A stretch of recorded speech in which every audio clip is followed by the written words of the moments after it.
University family, what's up? It's your dean, it's your chairman. It's August the 11th. It's Transparent Tuesday, and I'm going to answer the question all of you have been asking. I'm fine, and I thank you for all your prayers. Listen to me. Today, I want to talk to you from my heart. Don't want to give you the polished version of Transparent Tuesdays. Today, we're going to peel back the curtain, going to tell you who I am, why I'm still doing this, why Urban Success University is still here, and why this 2026 and 27 school year means so much to me. You know, Sunday, Alan Wallen came through and wrecked the Horizon Sanctuary of the historic Ebenezer Baptist Church. Now, y'all don't know, but you go to Urban Success University and you click on the mission statement and you see 2 years in to our Edith Scott Bagley campus of Urban Success University. You see me, Wilmington, Delaware, Chief Apostle Thomas Wesley Weeks, Captain Akil, Wilmington Police Department. You can't tell because he not wearing his police uniform. He's representing the Mu'min, that's Islamic community of this city. All right, these are the two spiritual leaders. We have the alternative high school with less than two days notice on an off day, and we're celebrating the students. Okay, and the principal is the principal of Sarah Powell used to be the principal of Martin Luther King Jr. High School in West Oak Lane. And when we closing that clip out, we talking about this influential man of God who coached the wrestling team. We talking about Pastor Waller. Now, I only went to the 8th grade, never got to go to King High School. But I would have been a prophetic point guard at King High School. William Herbert Gray went to Simon Gratz. So inside of this spiritual fatherhood thing, it just, you know, Dr. Waller talked about what he always talk about. How he been killing show and tell since the kid. Cause I think it's his daddy's fourth pastoral anniversary. He had ML Jr. come preach. And so he got this picture with him and ML Jr. So boom, there you go right there. And so boom, that's just a little spiritual thing. And he wrecked it. I was thinking about the fact that John Vaughn, executive pastor of his Rising Sanctuary, is preaching on my 40-year anniversary.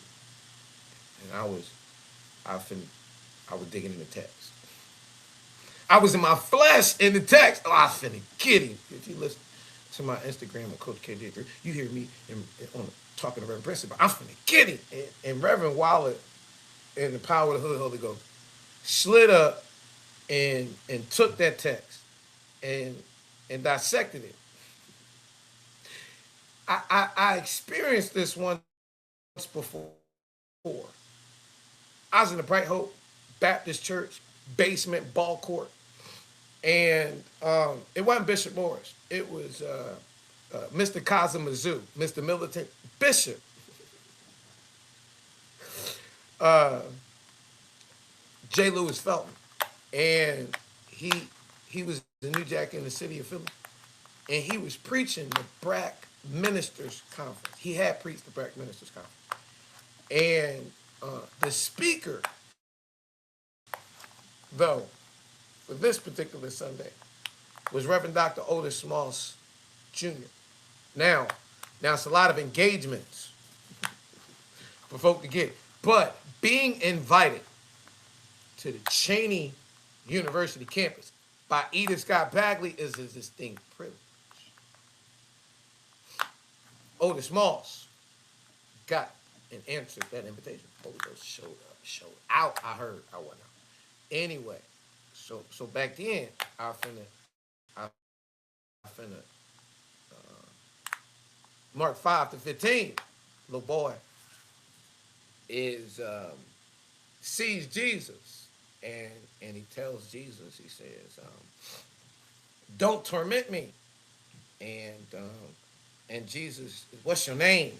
And he says, "Legion." Now, some words, you know, we don't use in context. You don't use legion. Legion is a social, political, militaristic term. The modern day version of which is statistic. And so we talked about how a lot of our boys be called statistics. And this boy, Jesus calls the spirit out of him.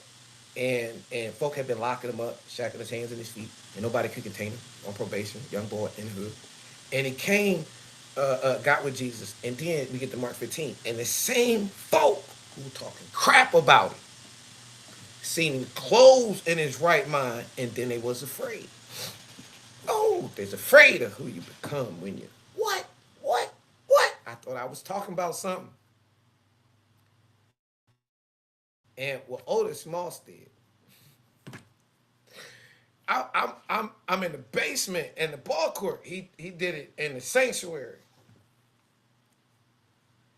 and he took the story further. He ain't stopped where I stopped, so I had to lean in, like we was doing online, because we not allowed in the Horizon Sanctuary, like we was leaning in when God was using Walla. And Moss talked about the boy after that. See, I was just cool. I was one way, he cleaned me up. Moss said the boy went to Jesus, which he did. It was like, "Jesus, let me go with you." And Jesus like, "No, no, no, no, no, no, no, my boy. You don't get it that easy. Tell you what you got to do. I want you to go back where you came from." and, and let all the folk know what I did to you. Let them see it. And Wallace slid in. And see, I was going to talk about how Jesus, he ain't come up and grabbed the microphone. First thing he did was he taught. Mm-hmm. Then he preached. Mm-hmm. I was gonna bring up Reverend Dr. Henry Mitchell. Y'all don't know. Him and Mama Ella Mitchell, they were in Union back in the 1940 and 41. It was hard to be a black man and a woman in Union Theological Seminary in 1940 and 41, and before James Cone. Okay. And he wrote the book on African American preaching. That it ain't fake asthma attack, but you gotta say something. And so, it's powerful prophetic teaching, compound word, right? And so Wilder did the same thing that Moss did. I'm just being transparent to my students as a young dean. I thought you've been a dean for 23 years. I am, but I'm young in this thing. And so Wilder didn't talk about just teaching and preaching. He talked about the healing. And y'all know. You don't know. Let me put you up on game. See, last time Martin Luther King Jr. touched the text, he talked about the Good Samaritan and how the lazy Levite and how the public relations priest seen the kids, seen the poor, seen the homeless, seen the least of these. And because it wasn't on the red or blue agenda, country, not the kingdom, they just walked on by. But then it was the Good Samaritan who stopped. Bandage and oil. Now, we ain't gonna get into it because we about to get into it. But the bandage represented the healing. Oil. And what we're dealing with this August. August is the month of magnanimous messianic manifestations. I almost stuttered. Yeah. And so we in that space where Walla was used by God, the healing space. But we also dealing with the infection. Because as a community, as a body, we got to heal. As a church, now listen to me. I'm going to talk about it. The church is not a building. Ecclesia, the called out. Come on out from where we got thrown out. Come on out Were you outside anyway? Come on out from amongst them. Yeah, yeah, yeah. I'm peeling back the curtain. I woke up, you know, Sunday, while Records. Yesterday, the Blessed Reverend Dr. Silly, you know, that lunch they be having with his general, that's American Baptist Church's General of Missions and Education. This is a mission. And so, oh yeah, I woke up this morning with a newness. Woke up this morning with one thing in my spirit. Yoke Meister! We made it. You don't know what I'm talking about. Y'all call her Yoki.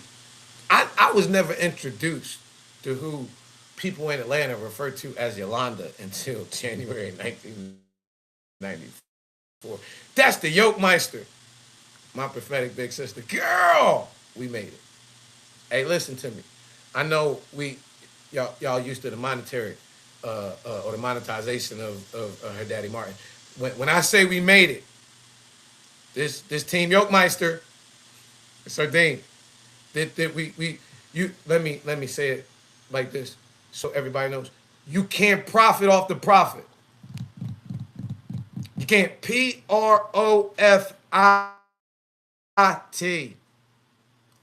PROPHET. Oh, somebody tweet that. No, we're not on that platform.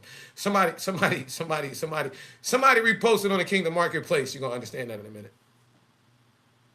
One of the things that Yolanda made sure that I did the Tuesday after her father's Monday holiday is teach his sermon, which many people call his eulogy, the drum major instinct.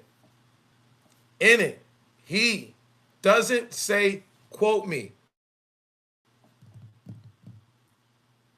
He prioritizes with his granddaughter, Martin III, not our founder. That's Yoki 1.0. I'm talking about Yoki 2.0. Yolanda Denise King is the founder of Urban Success University. Yolanda Renee King, her namesake, that's her niece.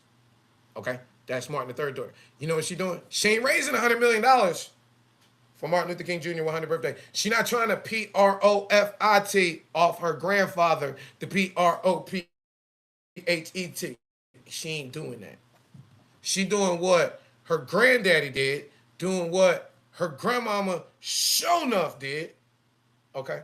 First time we celebrated her grandmama, making sure y'all do it, January 17th, 1994. You got to put it to perspective what Yolanda wants y'all to understand about her daddy's holiday. That's the first time in American history we took a day off. We take a day off for white men all fucking day. But when we get to Martin Luther King Jr. birthday, his holiday on January 18th or 17th, 1994, it's the first time in this American history we take the day off and we serve. Not to kick some colonizer ass for what the fuck they did, but we get off our keister and we do something for somebody else. That's what ML talked about in the Drum Major Instinct. He said, listen, he didn't talk about himself. He talked about Jesus. If you want to be great, wonderful. If you want to be recognized, wonderful. But make sure you serve. So when I say we made it, I don't mean we got rich. That's sure enough ain't happening. We could have, but we refused to sell out. I don't mean everything went according to plan. I don't mean everybody who started with us stayed with us. I don't mean, well, y'all can tell we ain't get the building. Obviously, we ain't get the big corporate sponsor. Obviously, you don't see no churches carrying us. You don't see no institutions protecting us. When I say we made it, I mean we survived the assignment long enough to really see what God was building outside the building.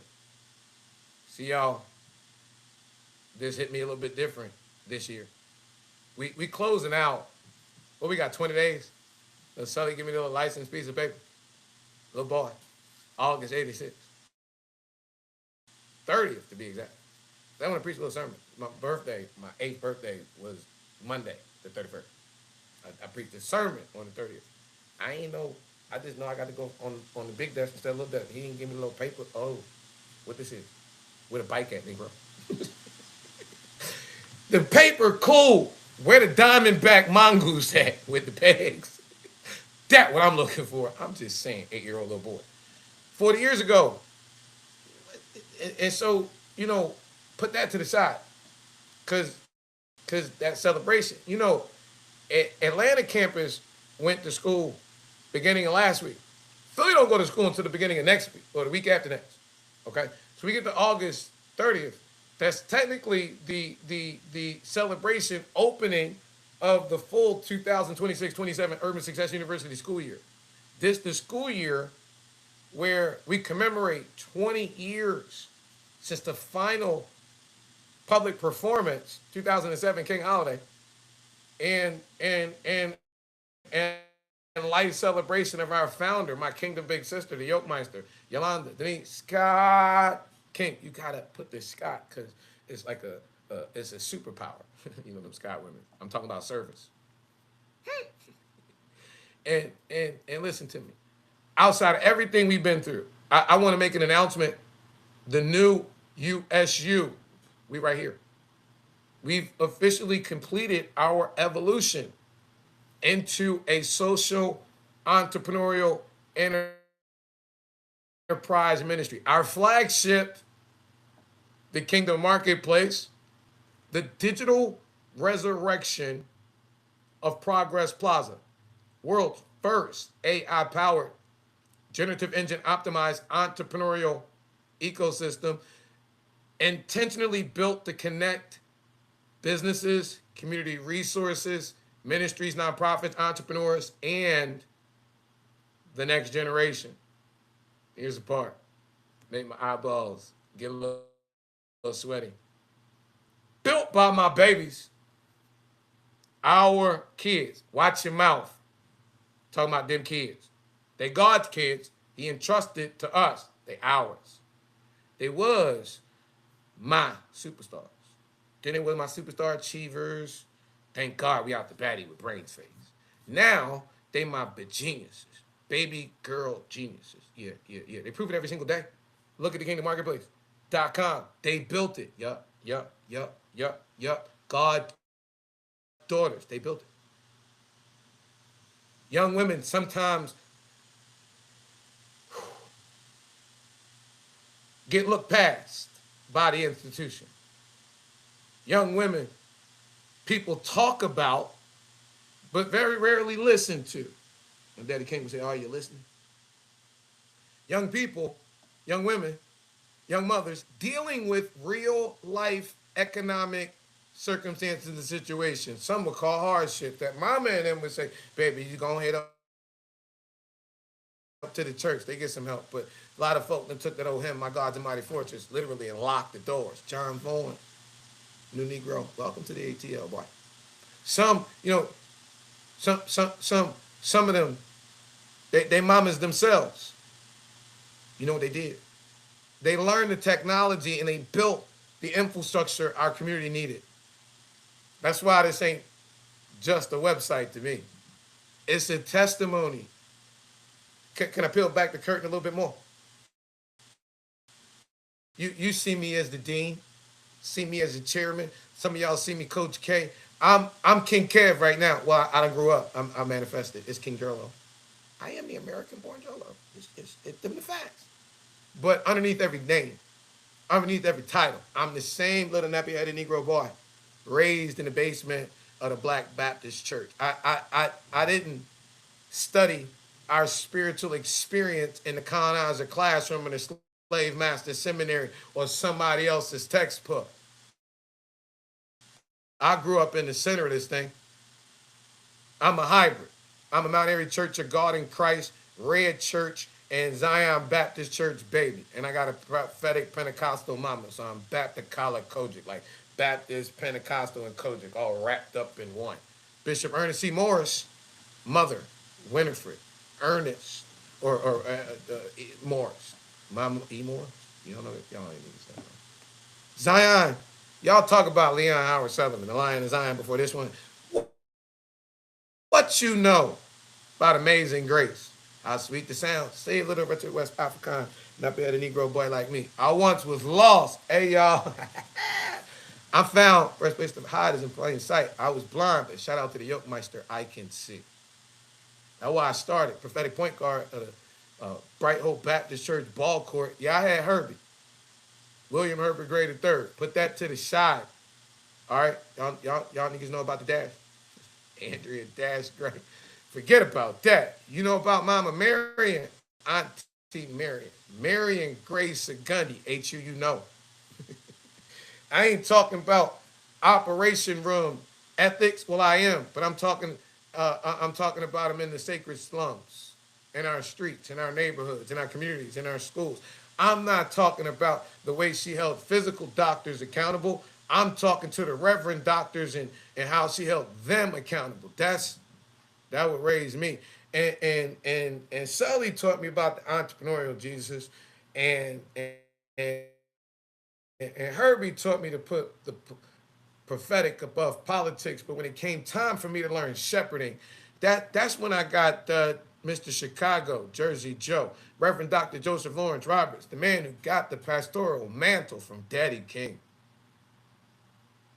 Ebenezer being Lithonia somewhere next to New Birth wasn't for Joe, used by God to build the Horizon Sanctuary intentionally as Andrew the architect. Looked like an African hut. You know why? Old Principal Mama and them used to give us what they used to tell little black babies and girls. No matter what you do to mess up, keep coming back to the throne of God. Little black boys, little black girls in urban communities everywhere. No matter where you at, you play this game. Catch a girl, get a girl.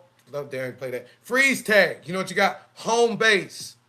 Not what little African hut is. You know, 66 years ago when black babies was running around and they had nowhere to go and they stood up by sitting down. Daddy King sent his young buck out there. He's still with us now. Reverend Dr. Albert Ball Brenton, the blessed Reverend, we call him Reverend Silly Brenton, get out there and get them kids. It was March 7th to March 15th to be exact. The Ebenezer Youth Organization wrote the Appeal for Human Rights. They published in a bunch of newspapers, became the Atlanta student movement that birthed what we know as the Civil Rights Movement. Yes, the adults in political positions were doing something, but it was the kids who made it happen. Let me rewind the videotape. Can we go back to 63 when my grandfather, Samuel William Boynton, died inside of Selma? Let me bring up Mr. Anderson, okay, Lloyd Anderson, because when my grandfather died, he did so much work in the community. They were scared to have his funeral in the church. Reverend Anderson was like, look, I'm going to have it on the steps. And the folk came, the adults, and when Reverend Sergeant Clark came when Reverend Anderson was preaching, like we got David Dunjab, the National Park Service, the one that John Vaughn sent when we was outside preaching. The Sergeant Clark of our generation came, he took all the tags of all the adults, and it became the first mass meeting. What we see, the first mass meeting of the movement of Selma, sparked by the kids. First meeting of the civil rights movement in Atlanta, sparked by the kids. You know what the commonality is? The kids.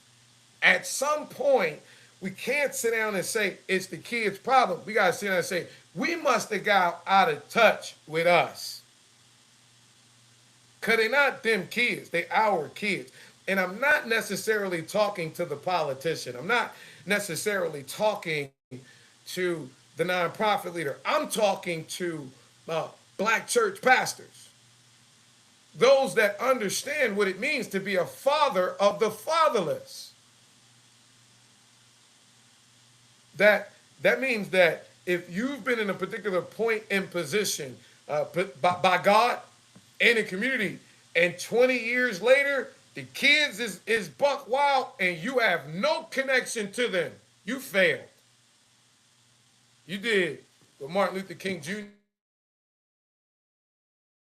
talked about. You provided us an example of a dead, dry, do nothing religion. It needed new blood because our children are not the problem. They're God's signal. That's what I learned from our fathers. That's what I learned from our mothers. That's what I grew up watching. You know, if you train up a child in the way they should go, when they're older, they can't depart. I grew up watching our prophetic parents.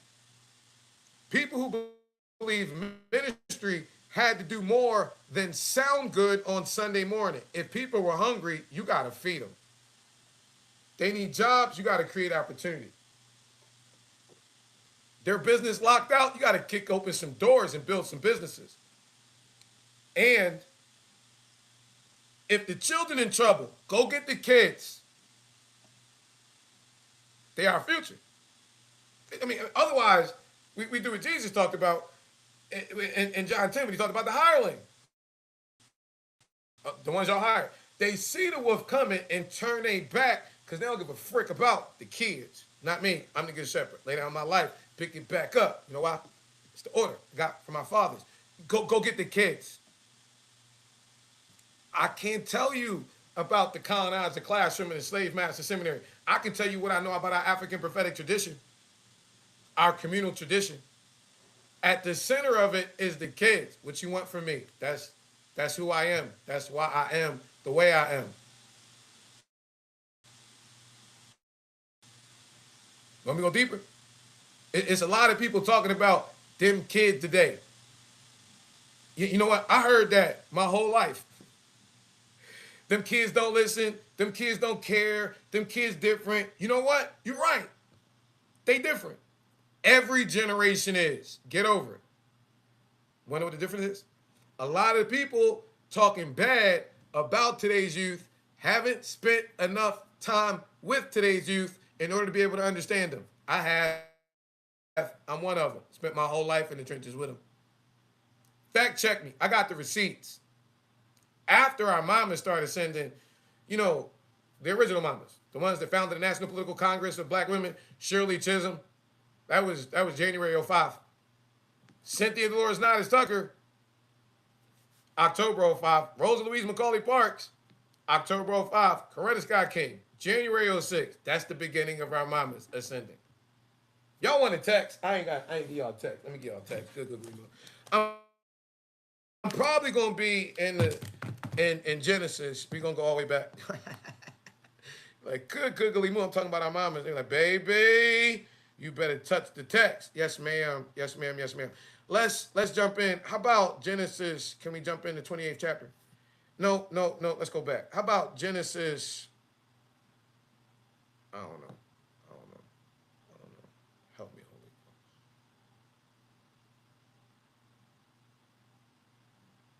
Genesis 28.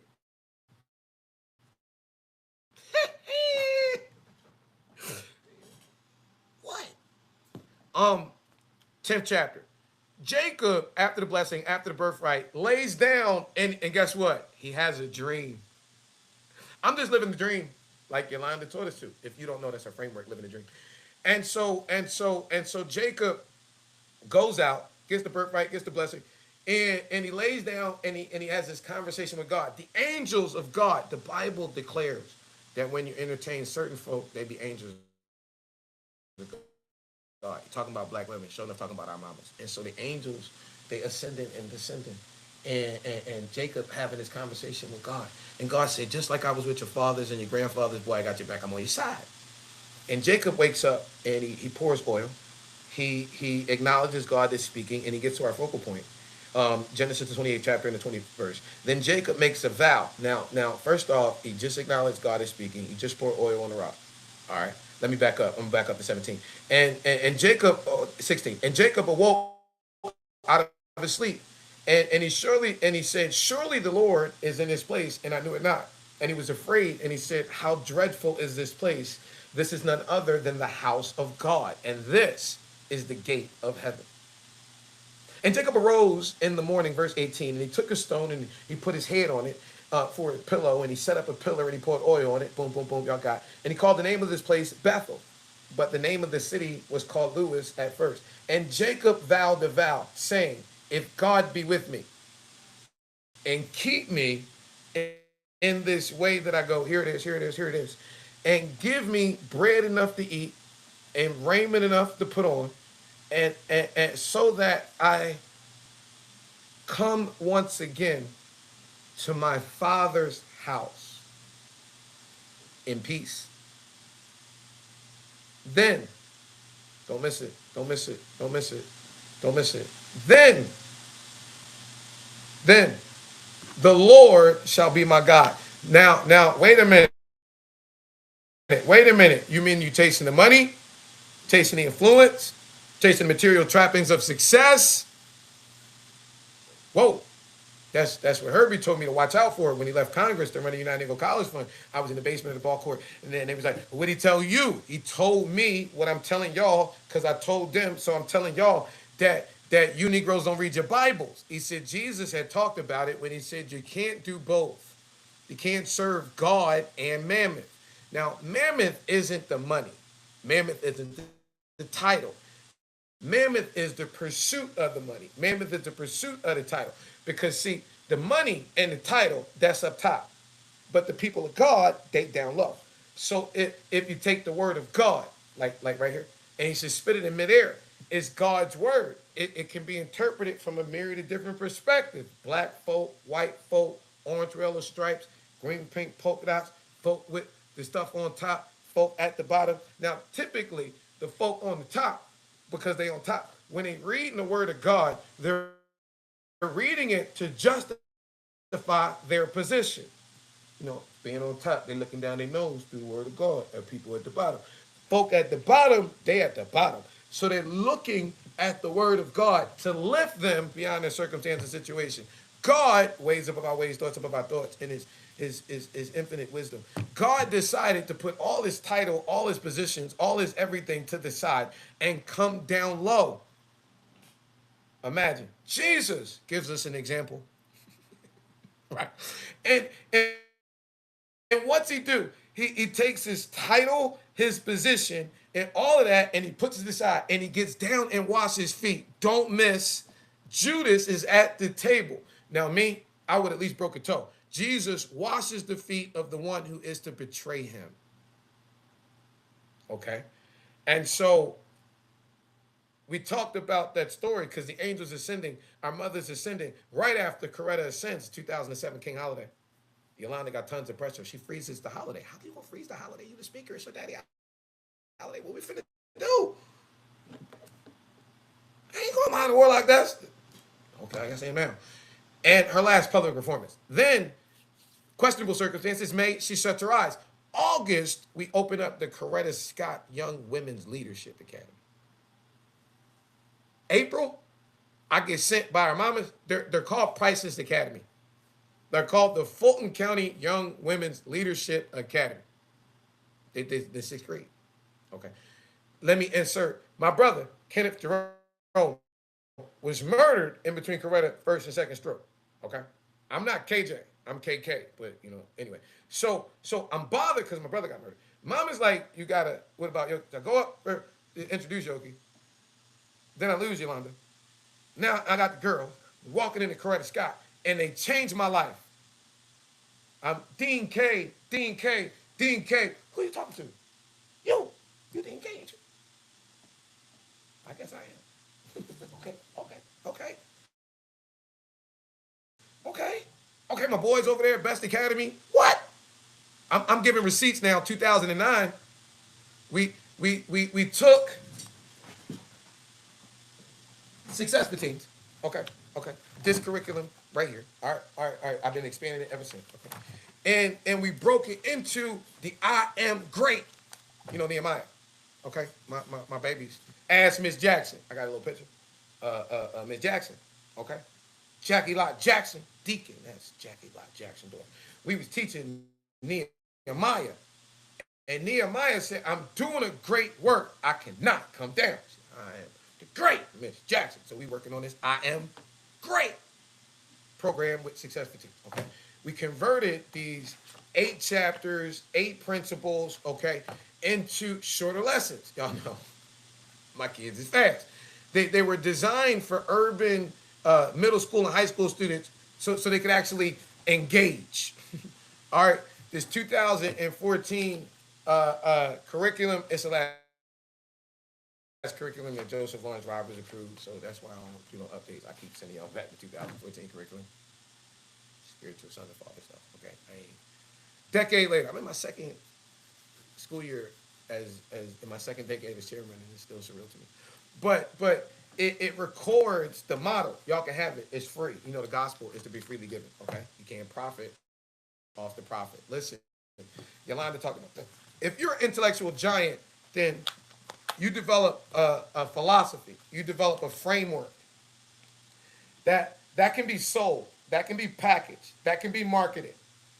The prophet's responsibility is thus saith the Lord. You already know your birthday. Why are you looking for me to ask you your social security number? Knock it off. I ain't into this Western world religious performance stuff. Okay, it's to be the voice of God. You know what God gonna give us? Thus saith the Lord. The gospel's to be freely given. All right, boom. So, you know, we did the I am great, like 50 different school districts. Not me. I'm making myself no reputation. Okay, you humble yourself under the mighty hand of God, and time it just do it. Mama Esther Jean Wortham said he did expose him, promote you. 2010. All right, we were in the Nehemiah Institute phase, right? I remember that. All right, same year, Fulton County, Sheriff's Department, Ted Jackson, first annual youth conference, connected government, churches, and in order to make a positive development in our Fulton County youth. Joseph Lawrence Roberts was alive, John Lewis was alive, Senator Leroy Johnson was alive. 2011, niggas was trying to lock up our mamas with a teaching scandal. Jaheim Herrera, I'm gonna get to that in a minute. Sheesh. Shout out to Gerald Griggs, right? Shout out to Reginald Crosby. Listen to me. Why? Because we launched the Stop the Bull campaign. Real men put in real work for our Fulton County children. Moved through more than 35 different Fulton County middle and high schools. Wasn't no check. I ain't getting no check. That's work. On bullying and nonviolence prevention. Same year that the that was right around the time that it's like a blur, right? Nobody listening to me. Youth rally. That's when the Fulton County Youth Commission, under amazing leadership, really exploded. Don't miss the name of it. Nobody's listening to me. Daddy King used to say, "Are you listening?" It was more than 500 youth participated. The commissioners came out. The parents came out. The clergy came out. The community leaders came out. And for once, the adults weren't yapping. They shut up and listened. The kids got the microphone.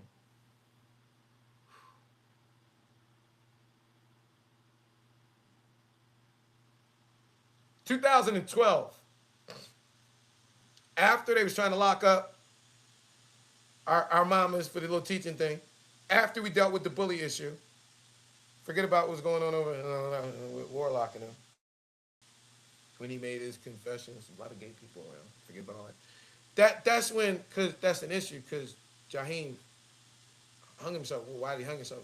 He's been teased in school. He's been teased in school about being a homosexual. We didn't want that stigma to come to my. So I ain't cleaned up for a boy. I cleaned up because.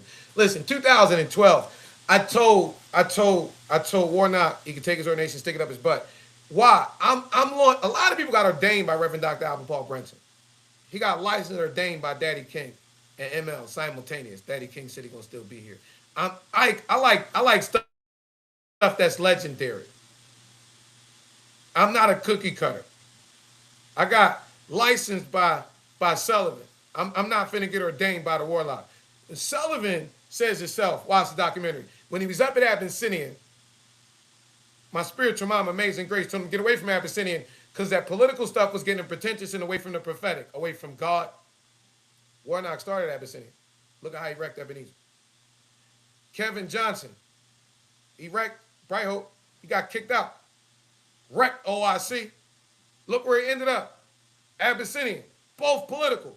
Both no connection in the community. I'm just saying. It's great that you inside, but my job, as I understand it, is the loss. Go outside. Took iconic community congregations and turned them into commuter. Let me make that plain. Commuter congregation is where 90% of the people who come to Sunday worship, they don't live in a community. So you can be a John Vaughn. You can quote unquote fulfill your organizational leadership responsibilities to your congregation and never address the needs of the community because your congregation don't make up the community. But if you're a community congregation like the Heritage Sanctuary is, like Bright Hope was before Kevin Johnson slid in, like Ebenezer was before Warnock came, and 80 to 90% of the people who attend Sunday worship live in a community, then as a spiritual leader, you have to fit and address the needs of the people in the community. But if you particularly turn your back on the community and you weed it out, then you're just going along with the colonizer game. You know, in our African tradition, we transfer our story orally.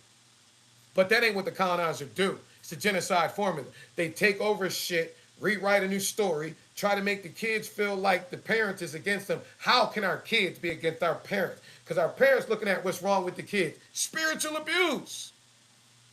Hosea, the 4th chapter, the 6th verse, God is speaking to the religious leaders. And he says, my children, God's people, are destroyed, not due to a lack of the colonizer's education, but due to a lack of the knowledge of God.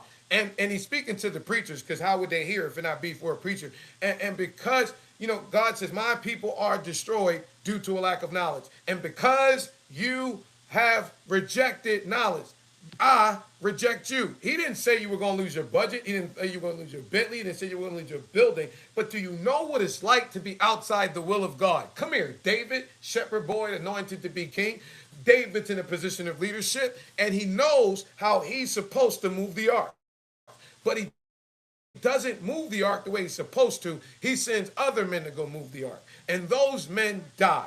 David then has to show up at the wakes. David has to show up at the daughters and the sons' birthday parties and the graduations of men who were loyal to his leadership when he was disobedient to God. Later on, the Bible declares David is able to be used by God to move the ark. It says David goes from king to stripper. David starts stripping. Mama and them got a song. Listen to me. Let me apply it if you're missing it. All right. Mama said, don't even worry about it. I'm going to get even more undignified than this. David, why are you out there shaking the kingly package? I'm dancing for the Lord. Do you understand what I'm telling you the way I'm telling you? And so now, a lot of people, they got to be ordained by Reverend Dr. Albert Ball Brinson, former Associate Secretary General of American Baptist Churches USA, Laddie King's last living member of the ministerial team. This man shared a back porch with Master Chief William Goins for 30 years. It's the first black Navy SEAL in American freaking history. Pastor Bank Street. You know how many of our SEALs in 003. This is a man who prayed over our illest warriors when they went off to foreign lands and fought battles, never knowing if they would come home, but they took solace in knowing that that man of God, Reverend Dr. Albert Ball Brinson, the blessed Reverend Silly, was praying over their wives and their children and their grandmamas, the women, their husbands, and not knowing if they would be able to come home. It's just a job, but they knew their folks. Don't miss it. We're covenantally covered.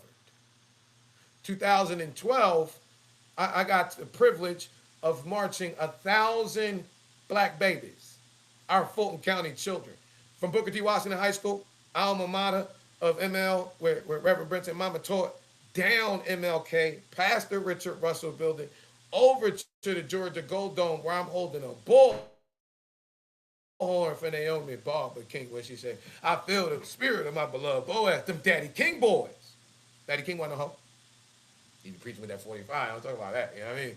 No formal theological training. Never went to the colonizer classroom in the slave master seminary.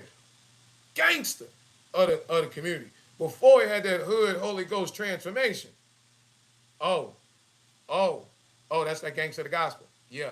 Now, ML will give you a sermon. AD, he fuck you up about them kids. Just what it is. All right. And so when Naomi, in the video in front of the Georgia Gold Dome, we done marched 1,000 black kids. Some folk in the car, I took every step with my baby. You know, that's the song. My minister saying, order this step in your word. Dear, lead me, guide me every single day. Send your anointing. Father, I pray, order my steps in your word. Yeah, yeah. I feel the spirit of my beloved Boaz. You know, I'm finna be at y'all about them babies. 2014. Look at it. Look at it. After Herbie shut his eyes, last assignment Joseph Lawrence Roberts gave me was the United Nations decade-long celebration of people of African descent. One sent me in middle schools and high schools, sent me into elementary. He sent me to go talk to pre-K kids. Y'all see him? Mr. KJ. They're my 11th graders now. I ain't playing. They're my grand students. Listen to me. I ain't going. They go to Fulton County 2011 endorsement letter. It ain't go to the King Center. It ain't go to, it went to me for that work we're putting in for the county and our babies. Look, man, whole curriculum. I ain't finna go through it. You can get it for free. I know. Gospel will be freely given. Entrepreneurship, business plans, leadership, goal setting, web technology, optimization, customer relationship management, helping young people understand how information turns into economic value. So miss me with the buffoonery talking about our kids can't learn technology. I know better. I watched them do it. And see, that's where the Yokemeister comes back into play. Because Yolanda understood something about our youth.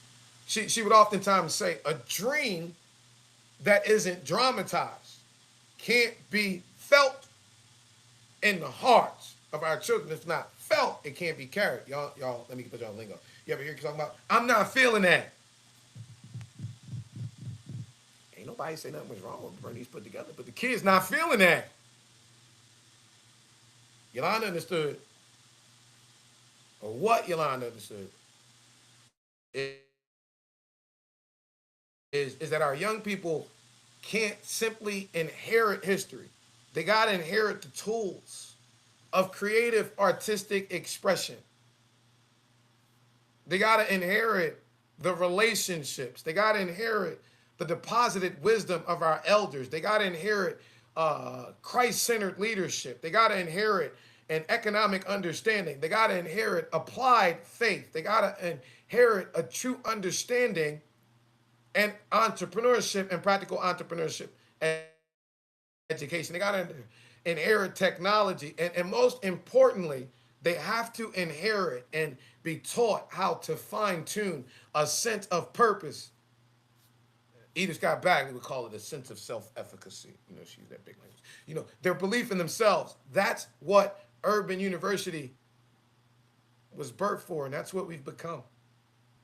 The community has become the classroom. The business is the case study, and the elders, you're our living textbook for the next generation.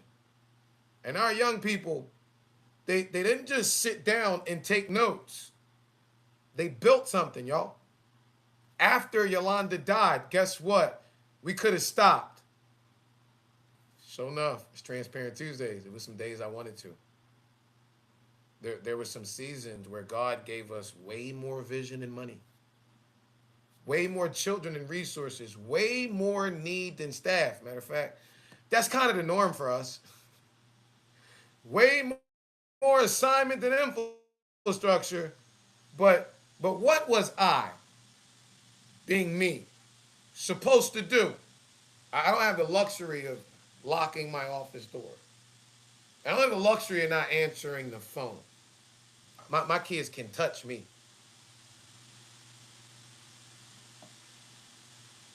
What I'm supposed to tell the kids? Sorry, y'all, the administration changed. Sorry, y'all, the money dried up. Sorry, y'all, our mama's died. Nah, my boy. That was a liar. So we kept going because we had no choice. That's how we ended up in the paper business directory era. I ain't never want to get in no friggin'. Y'all want the tea? Listen to me. Yolanda died. I'm talking to William Herbert Gray. I'm talking to Joseph Lawrence Roberts about how these friggin' weirdos done cut the money off. Upcoming school year, they telling me about social entrepreneurship. Well, you got to figure it out. Sully taught you, didn't he? Gave you Bill, brother Bill. Well, you need to build, little brother Bill. It was Sully who gave me the idea. it was Herbie and Joe who introduced me to Craig Kelly, the printing press owner. That's how we got in the directory business in the first place. And from 2007, when Yolanda shut her eyes to COVID, we did 403 church and community business directories, literally representing over 48,000 Christian business owners in Georgia, where it matters. Because my Georgia directories were done before the fight, done before between 2007 and 2015, from the time that Joseph Lawrence Roberts, Mr. Chicago, Jersey Joe, and Yolanda ascended. We did 46 of them, registered over 8,200 folks. All right, over 500 folk at New Birth, over 500 folk at Elizabeth, over friggin' 400 folk at House of Hope, like 300 folk at Impact. Listen to me. Back then, business was brick and mortar. So paper was the technology, y'all. The assignment was never a directory.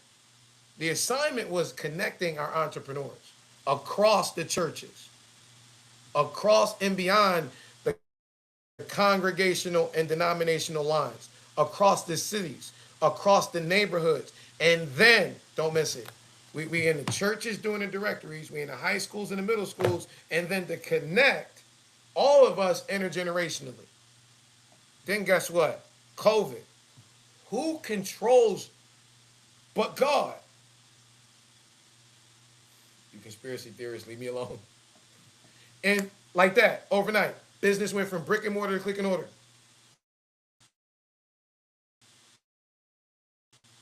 The assignment didn't. What do? We adapted. We started converting what we learned into digital infrastructure. There's a period that no one talked to our folks about in between COVID and now. November 5th, 2021. Google, 800-pound gorilla of information dissemination. Y'all remember we was kids. It used to be a noun, then it's a verb. You should look something up, go online, look something up on Google or Yahoo. You're like, what's the Yahoo? Don't even worry about it. Now you just Google it. Not accidental, coincidental. Google intentionally positioned itself as the trendsetter. Well, fast forward the videotape. Because May 19, 2026, Google officially announced the biggest search shift in the past 25 years. Says we're not really a search engine no more. We're more of an AI recommendation agent. We went from brick and mortar to click and order to AI recommendation. And ain't nobody told our folks a thing. Provided a 2024 report documenting that our students were working on reconnecting the Georgia business base through digital technology while creating positive economic opportunities for our young people. They were launching it summer 24 at St. Peter's Missionary Baptist Church after Eric Vincent Thomas had me go over and pray with him at Carver High School on May, what was that, the 2nd for National Prayer Day. They were meeting at a Carver Market right there on the corner, and then he blocked it. 2025, they got blocked. 2026, they got blocked. Guess what our daughters did? Because this is part of their brains over boobs movement. You know, Fulton County on this side of COVID. We got 2021 to be exact. We got all the boys together. Fulton County, Big Brothers Anonymous, the Obama Foundation, My Brother's Keeper, first and third Saturday, all the way up to June of 2024. Put them through a rites of passage in January 2024. Graduated them. I did. Custom cut suit, historic Auburn Avenue Library, June 2024. But in May, we dealt with a very pressing issue that we need to bring into remembrance, because May is Mental Health Month. And we got a mental health crisis in our Atlanta metropolitan area. And it's the fact that the number one cause of unaliving, number one cause of death from 13 to 33 is not teen violence. What is it, Dean? Teen suicide. See, having invested first and third Saturday with our boys for 3.5 years and gotten to the point where they quantified and qualified me as caring during that workshop on suicide, I asked them, with the amazing goals, dreams, and aspirations you're sharing with us, why are you killing yourselves? They said, because nobody cares. celebrated, and the politicians did. And then 3 weeks later, 3 boys got shot. Shannon Jones, your head of concerned clergy, called a press rally, called it a prayer rally. See, when 2 boys got shot in Atlanta Station, December 2022, called a press rally and said him and Timothy McDonald, Concerned Black Clergy, they got a program going to lower teen violence, put a couple dollars in the pockets of our kids, call on community mentors and businesses, but they never delivered. Want to talk to city officials about some real solutions, but he never provided none. PR. Anyway, fast forward. 3 of our boys get shot, never devastation. You're going to get involved and make a difference. Calls a prayer rally at 6 o'clock. Never in the park. We don't know him. Shows up at 6:15. See, this is why I turned down that ordination from Warnock. I'd have been ordained by Warnock standing next to Shannon. You know the boy is politically and public relationally entitled. Prayer in our community is paramount, especially if you're the head preacher leading prayer. Early is on time is late. Late, flat out unacceptable. Shows up late, got his fat little boy Luther Vandross Fearless 1000 parked up there and sees no presses there. Y'all see it on tape. Rolls in the park, rolls down the window, say K with his pop Boris Jones. Don't make me get out the car and you up. What? Nigga, I thought you were coming to pray. Well, we're going to see about that when you get out to pray. Didn't pray, rolled out the window and rolled off. That was because 3 weeks later, him and Eric Vincent Thomas were welcoming the new superintendent. What's your name? Eric Johnson to Atlanta Public Schools over at St. Peter's Missionary Baptist Church. See, Oakland City Park is here. Finch Elementary is here. The school on the chopping block. We ministered in this cluster to our boys who are the sons of our daughters. We walked into Coretta Scott in 2007. But I told you, Jesus talked about them hirelings, the one you hired. That see the wolf coming, don't care, turn their book and walk. See, I'm separating them from the mayor's office because, Andre got the executive evangelist. And I ain't talking about Mayor Dickens. I don't know that name. I'm talking about Deacon Dre, the one that Cameron Alexander kicked out with Stephen and told him to go do some work outside. Deacon Dre. Politicians need a mayor. When the boys was getting together, still prioritize connecting with them to take them fishing. I ain't never seen your black senator pop up. I ain't never seen Shannon Jones pop up. I ain't never seen. Why you doing it like that? So our boys can look and see everybody ain't the same. Some people care. 2010 ecumenical service, Reverend Dr. Cameron Alexander walked up. He said, listen, when it touched the dust, he said, I used to be the young buck, because back then it was 12 preachers that used to get together with Martin Luther King Jr. and Coretta on the Sunday night fellowship. Back then, the only two alive was Joseph Lowry. Everybody know Joe Lowry because he got his name signed on a Delta jet. And Cameron Alexander, Pastor Antioch over there. Okay. And so Cameron Alexander said, I was the young buck. See, you talking about all that nonviolence, nigga, you smack me, I'm finna smack you back. He said, but I'm gonna tell you something that I want to bring forward that we need to remind them. So I'm gonna tell you y'all problem, our problem. He was talking to us intergenerationally, talking about the wisdom of our elders. He said, see, we did all that we could do, and then that's all that we could do. We knew to leave enough room for God to show up. He said, y'all want to cross all the T's and dot all the I's, and when you cross all the T's and dot all the I's, you cut God out. We gotta, as we're doing right now, allowing God to move like God only moves. Hey man, it's Transparent Tuesday. It's the Dean. Welcome back. Yeah, and so our daughters in that spirit, when everybody turn their back on them, when they're, it's $150 for the LLC, and the Georgia Secretary of State, it's $100 little seed in their business bank account.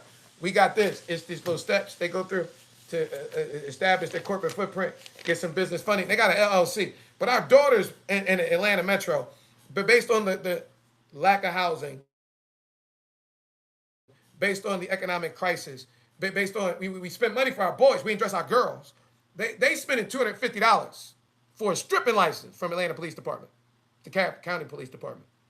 They launched something called Brains Over Boobs. Why? They the Yokemeister students. It's a difference, y'all, between morality and survival. Okay? For you look down your nose at my babies, because you don't know them. Morale, I raised them. Big ass baby. She grown, but she a baby. So all you niggas might looking at me, watch it. Watch it. I feel about mine the way Daddy King did. You better play over there. Don't you play with mine. I'm about to cop coach it. And I might touch you on your chin and steady your forehead. What's wrong with him? He just slain in his spirit. He got to come to himself. What you do to him? Nothing. I just prayed on him. Just lay hands on him. And the power of the Holy Ghost. Anyway, I don't play by my babies. And they know I don't play by them. Anyway. That's the difference between survival. Survival says you got to do what you got to do. Our daughters wouldn't have to do what they being forced to do by the over-sexualized culture and the social media pressure if we patronized them, if we took something from the past and brought it to the future. You know, that's the mission and the vision. I'm going to tell you what our daughters did. They didn't bend over and bust it open. They didn't do something strange for a little piece of change. When the spiritual leaders, those in positions of authority, those who fundraise millions of dollars on our children but never been raising our children, you know what our daughters kept doing? They kept learning.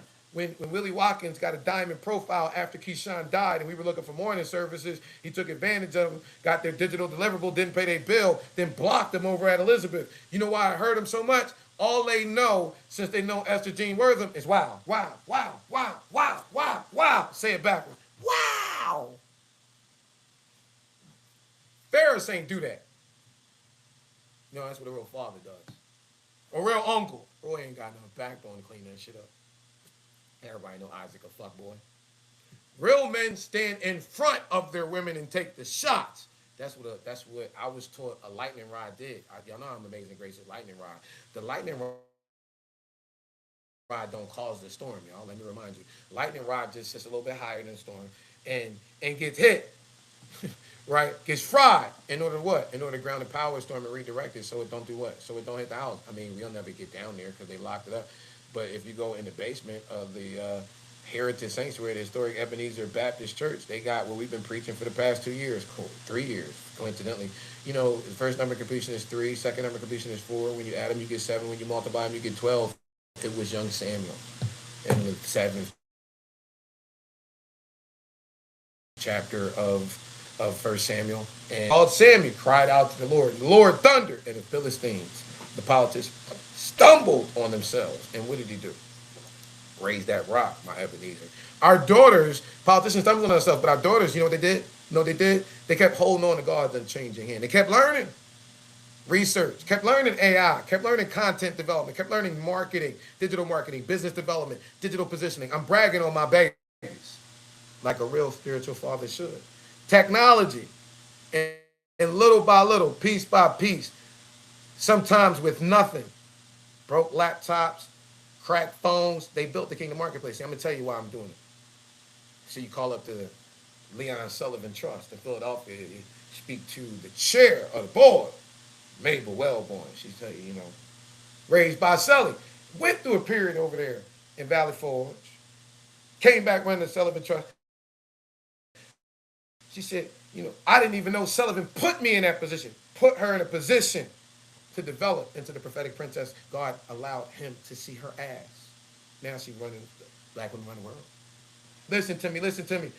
Gwendolyn Middlebrooks, 135th, 36th anniversary, historic Ebenezer Baptist Church. You got Daddy King daughters.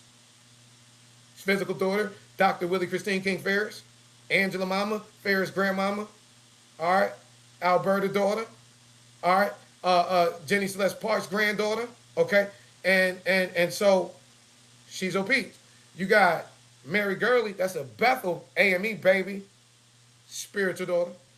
Got Mary Gurley, used to babysit all the kids. Mary Gurley said, you want to know why I'm so pretentious in speech?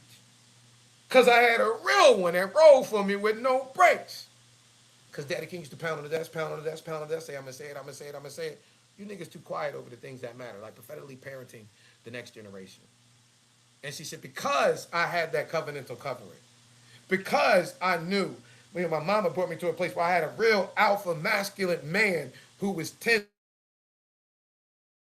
toes down in the spiritual scroll, I grew and developed into God that was creating me to be. Our daughters deserve the same. You know why Christine King Ferris and and Gwendolyn Middlebrooks and all mamas as teachers because they was having some challenges on the quality of payment for teachers, and Christine King Ferris, like her mama, like Jenny Celeste Parks, wanted to be a teacher. She wanted to be a teacher job, and folks like, nope. She went, Daddy, longest tenured professor in Spelman University or college history. Only person can break it is her daughter, Dr. Angela Ferris. Wow, over there rocking that psychological department. So what? What? Even look at little boss baby Watkins, revolutionizing what her father did in the funeral industry, bringing it forward. Now look, it ain't about daughters. Some shit that's about men. Martin Luther King III ain't in the conversation. Why? He got a daughter. I got daughters. I've been raising our daughters. All these niggas that talk about political position, ain't nobody talking about the position of a divine daddy. I'm the last son of Daddy King Des. I'm daddy now. I'm the one our mamas put there. You ain't been reading your Bibles. Unto us a son is born, not a senator. And the government, the kingdom, not the country. Why you think our babies built the kingdom marketplace? And you know what? The marketplace changing again. Went from brick and mortar, click and order. Now AI recommendation. And because nobody's taught our folks, because the people in positions of leadership for the black business community been giving you crickets, preying on your ignorance. They've seen these transitions. Everybody saw Donald Trump and Elon Musk in the White House in January of 2025. Everybody's seen the downsizing of American government, implementations and systems. Everybody's seen the big tech companies sucking and jiving. Everybody's seen the shift. I mean, how could you miss the beginning of third quarter 2025? Donald Trump, it don't matter how you feel about him. It don't matter if you voted for him. He's the president of the United States. He sits at the most powerful desk in the world. He announced from it officially the United States AI Action Plan, announced that AI is the center of our economy. What do you see all the big companies doing? Shucking and jiving. What we go into next? The longest federal shutdown in American history. You don't think they moving behind the scenes? When they let you out, right before Black Friday. Why is that? Cyber Monday. Why is that? Retail season. Fourth quarter is coming up again. We ain't gonna miss it this year. It's the largest retail season of the year. It don't matter if you Christian or not. You're gonna buy your kids some Christmas. Why? Because we in America. It's the capital of capitalism. Fast forward the videotape, May 19, 2026. Google, we ain't even a search engine no more. So AI is important. Understanding AI is important. But the biggest question for 85% of our businesses is not can you use AI to make an email? Not can you create a funnel? Not can you create a fancy picture? Biggest question that ain't nobody asking you is can AI understand you and your business? How about this? Can it understand enough about you to recommend you? Because it's the gatekeeper of the coin. Ain't nobody broke it down. You haven't seen how when you open up Google, instead of just the links, you see this new paragraph where it recommended an answer? You don't see how ChatGPT and Perplexity and these AI agents are recommending answers? See, people do business with who they know, like, and trust, okay? But see, they used to go online, and because Google trained us subconsciously to put some keywords into a box and to get a list of links and to click those links and compare the companies. It trains you. Get over it. Now Google says, well, we recommend this stuff. Wait a minute, that's a shift. Because let me rewind the videotape. Back in November of 2021, when Google shifted its small business platform from Google My Business to Google Business Profiles, it wasn't just getting rid of the app. It wasn't just a name change. It shifted its number one and number two determinants of ranking from AdWord keyword to relevancy of search, okay, and prominence that matters. Relevancy of search. How does Google know if you're relevant? Your business description, because that's the only thing that says who you are, what you do, how you do, what you do, the way you do it. What problem you fix, where you fix that, all that type of stuff. Next, Distance. Well, they put it, watch it, but common sense ain't common. They moved it from an app to search and Google Maps. Proximity. Prominence. Who are you? We got businesses that have 10, 15, 20 years experience in the marketplace, in the community. The community knows you. The church knows you. Everybody knows you. The machine don't know you. So when the digital landscape shifts, and let me make it plain. Somebody put in, they're looking for somebody who does what you do near you. They're looking for the best. They're looking for established. They're looking for one they can trust. And the machine now isn't just giving them a list. It's not telling them put a couple words in a box. Let's have a conversation. Let me analyze some data. Let me recommend the best answer for you. Well, if you've never taken your experience, you've never taken what you do, how you do, what you do, the way you do it, in between November of 2021, when Google told you to, and May of 2026, then the machine don't know nothing about you. Your light's been turned off. Let me go deeper. See, we write language like kingdom business, black-owned business, family business, and as humans, we can decipher through that. The machines don't do that. They look, what does that mean? You do business with excellence. What does that mean? With who? And so the machine doesn't attempt to figure it out. It just skips you.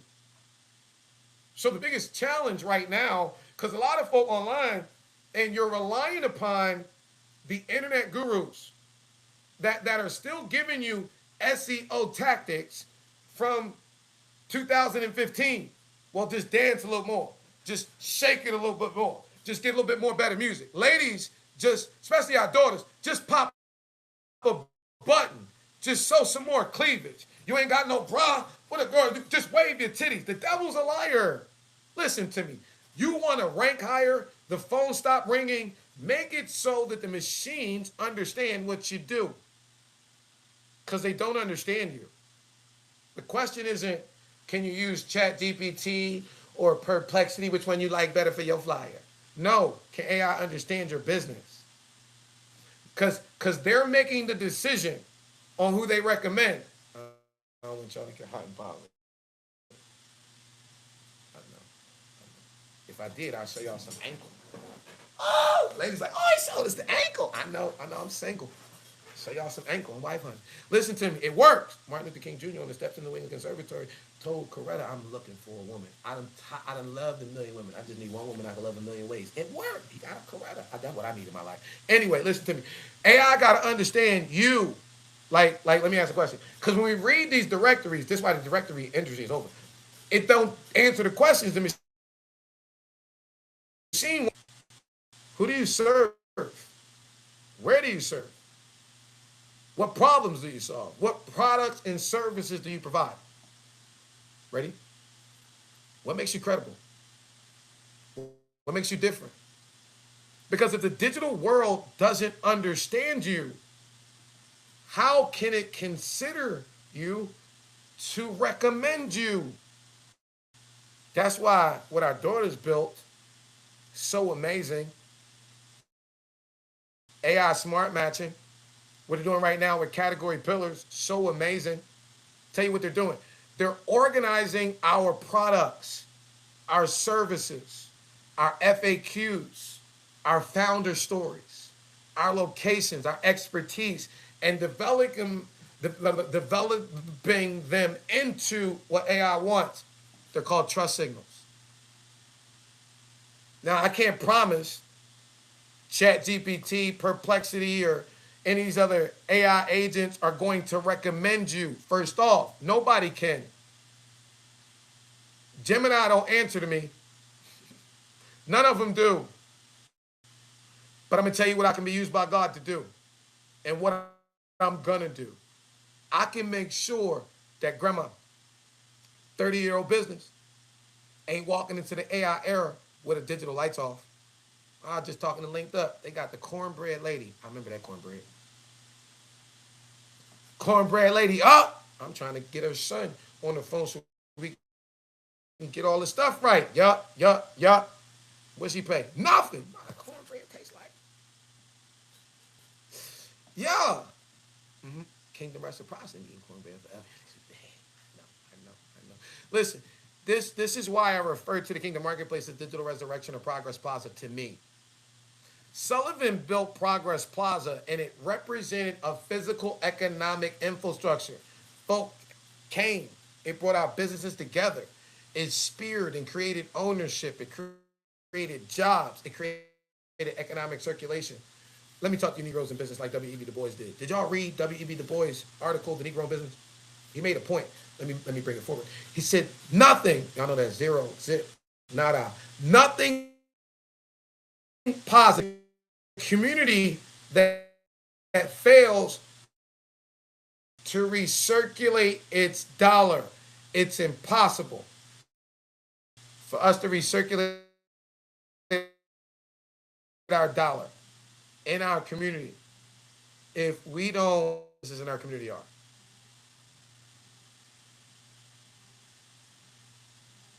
Sully launched Select Patronage, withdrawing our economic support and redirecting it.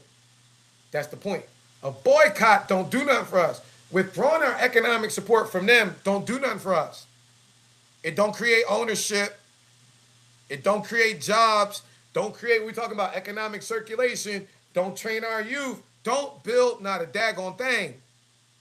So we're not on boycott. 1962, Martin Luther King Jr. brought Sullivan to Atlanta to teach ministers how to implement his model of select patronage. That's what became Operation Breadbasket. And so certain stuff get watered down. We're taking it back to the original. Not boycott, boycott, boycott, protest, protest, protest. Sullivan's book, with it gave me, when in my Bible, is called Build, Brother Build. It's the blueprint. He's the architect. We just the builders. Okay? See my spiritual friend? All right, it's the blueprint. We're just walking it out in the digital age. Every participating business, even the free ones, get to have their own digital webpage. All right. Every one of them is still represented in this ecosystem. Every mompreneur represented, every church, every nonprofit, every neighborhood contractor, every caterer, every consultant, every barber, every young entrepreneur. Flick the switch, your digital lights on. With an AI smart matching description that's AI readable. They love clusters, not standalone websites. You want to be a part of the Kingdom Marketplace. But here's what makes it extra special to me. Our daughters didn't just build it to learn about technology. I told you it's the cornerstone of the Brains Over Booze movement. They built it as a digital deliverable for the United Nations decade-long celebration of people of African descent, 2014 to 24. 3 principles: recognition of what previous generations had done. Justice, we still at it, fighting for the least of these. Development, building for future generations. They built something that their children's children, as our children, children, will be able to inherit.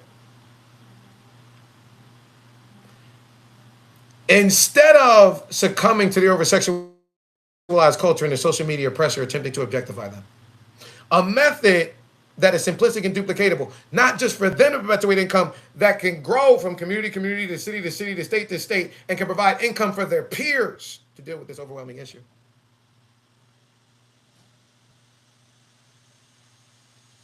They didn't just learn technology. Now they're asking us to patronize them to use it for us. It's called Social Entrepreneurial Enterprise Ministry. That's the model.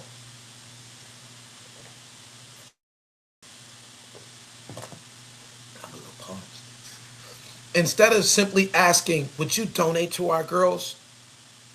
Our prophetic princesses, Mob Geniuses of Urban Success University, they've been taught to give our community something of value.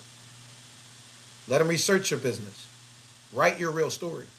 Structure your information in a way that the AI smart matching agents can understand. Adequately respecting the rules. Create your content. Help the entrepreneur.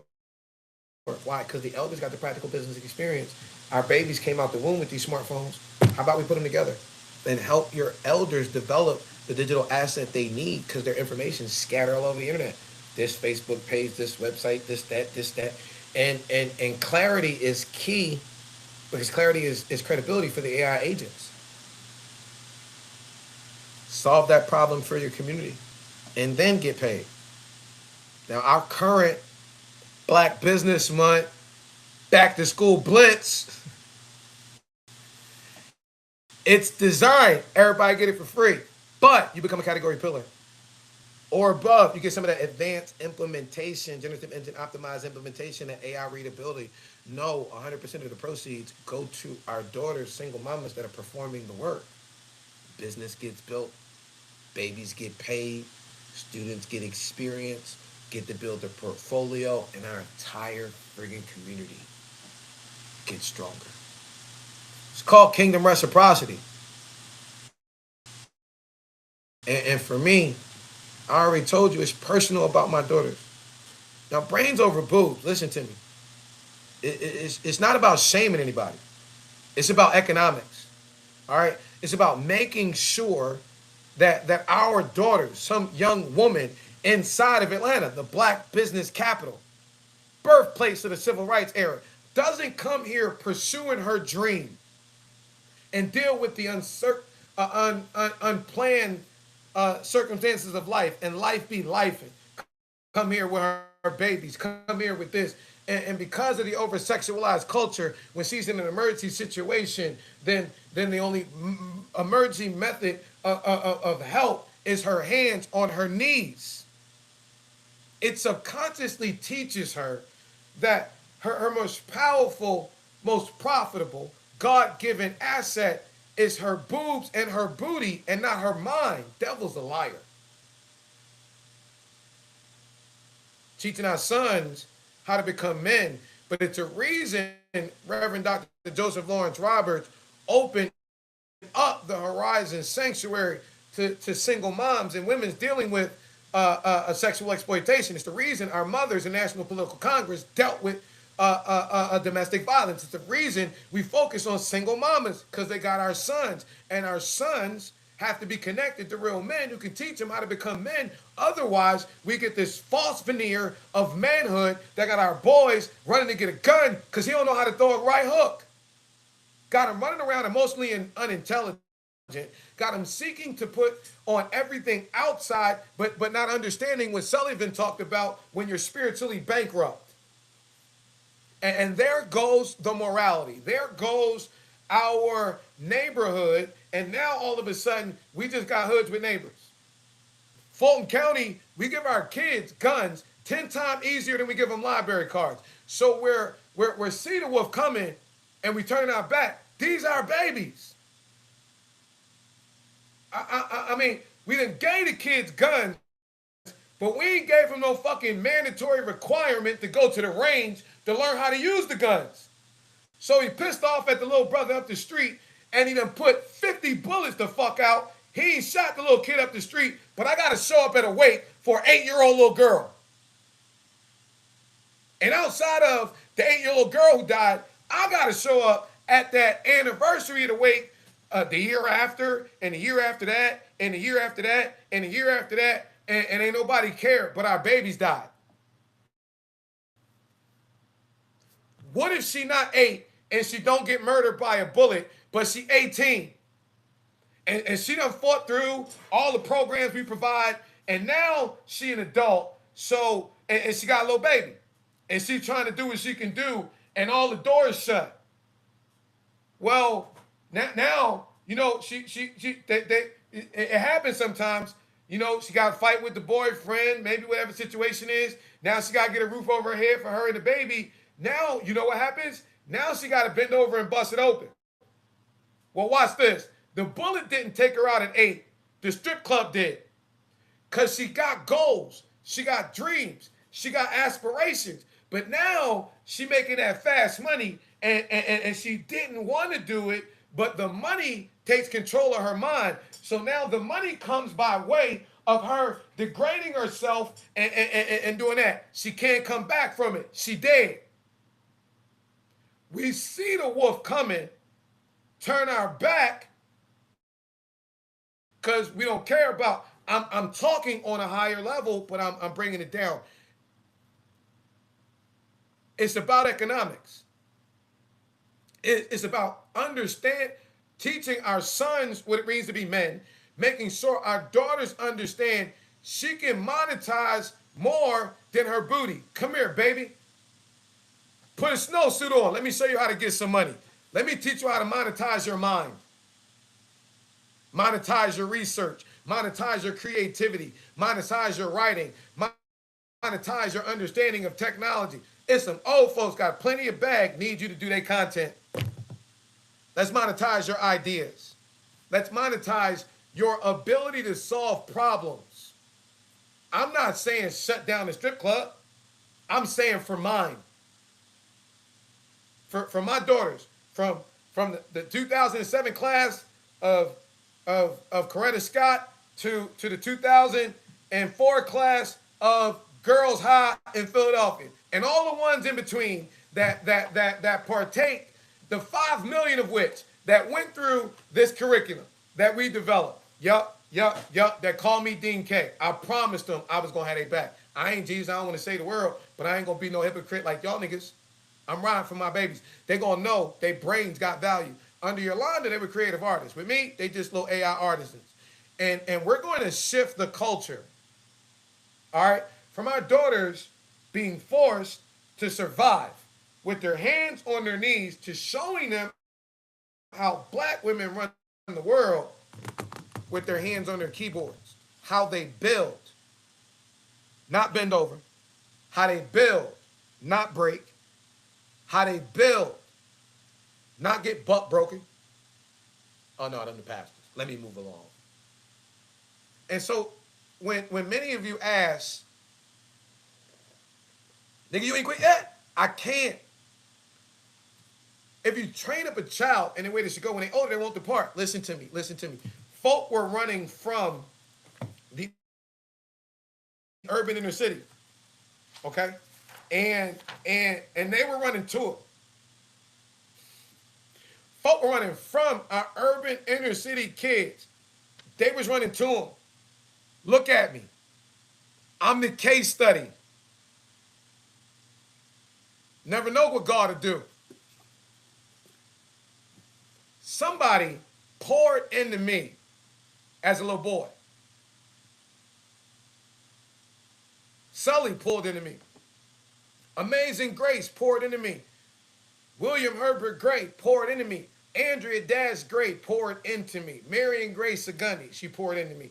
Bishop Ernest C. Morris poured into me. Winifred Morris poured into me. Nydia Speller poured into me. Cynthia Dolores Nada Tucker poured into me.